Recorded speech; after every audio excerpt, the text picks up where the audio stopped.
안녕하십니까. 오늘은 언론 보도 뉴스 기사를 살펴보겠습니다. 네, 오늘자 기사인데요. 제목은 성추행 신고 뒤 사망, 해군 중사 순직 결정, 내일 현충원 안장이라고 되어 있습니다. 오늘 유가족에게도 통보를 했고 이와 별도로 성추행 사건 수사는 계속된다고 합니다. 그 내용을 보시겠습니다.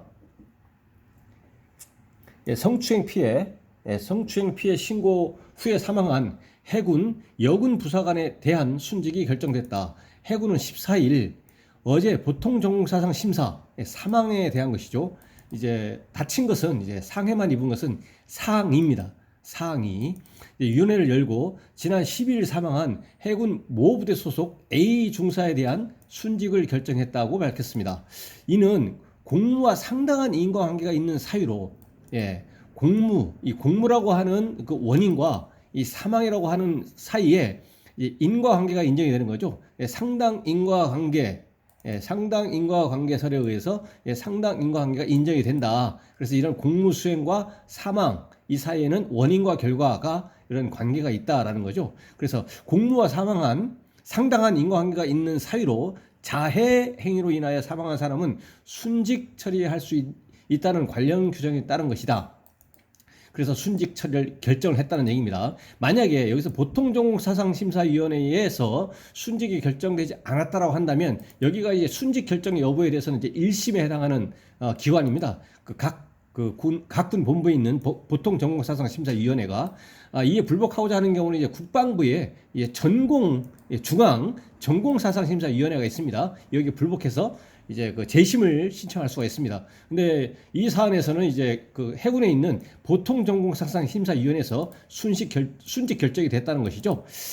네, 해군은 유가족에게도 순직 결정 사실을 설명했으며 15일 발인 후에 내일 발인 후에 국립대전 현충원에 안장될 예정이라고 전했다. 인천의 한 도서 지역 부대에서 복무하던 해군 A 중사는 지난 5월 27일 민간 식당에서 B 상사에게 성추행을 당한 것으로 조사됐다. 이후 사건이 정식 보고된 지난 9일 본인 요청에 따라 육상 부대로 파견됐지만 사흘 만인 12일 숙소에서 이제 그 자해에 의해서 극단적 본인의 자유의지가 없는 상태에서 이제 그 사망에 이르게 했다고 이제 보는 거죠. 숨진 채 발견됐다. 군 당국은 극단적 선택을 한 것으로 추정하고 있으며 유가족이 부검을 원치 않아 부검 없이 장례를 치르기로 했다. 장례와 별개로 성추행 사건 수사는 계속 진행된다.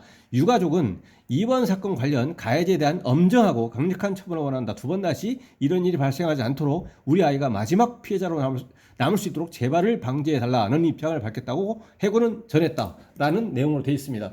여기서 아까도 말씀드렸지만 이제 유가족 입장에서는 이 A 군인이 이제 업무를 수행하다가 이제 사망에 이르렀다고 주장을 이제 하면서 그것을 객관적으로 인정되는 것이 각 군본부에 있는 보통전공사상심사위원회에서 공무사항으로 하다가 사망에 이르렀다고 하는 순직 결정을 받아볼 수가 있겠고, 이에 대해서 불복하고자 하는 경우는 국방부의 중앙 전공사상심사위원회에 재심을 신청해서 그 결과에 따라서 순직 여부가 결정될 수도 있습니다. 여기서는 이제 보통전공사상심사위원회에서 순직이 결정돼 버렸다는 것이죠.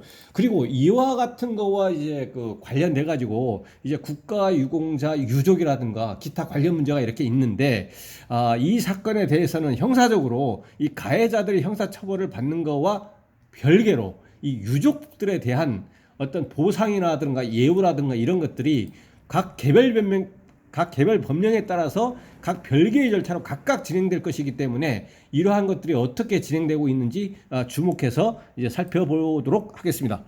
네, 오늘 언론 보도 내용에 대해서 문의사항이 있으신 경우에는 댓글 달아주시면 대댓글 방식이나 별도 영상으로 답변 드릴 수 있도록 하겠습니다. 네, 오늘 영상의 내용이 도움이 되셨다면 구독, 좋아요 부탁드리겠습니다. 네, 감사합니다.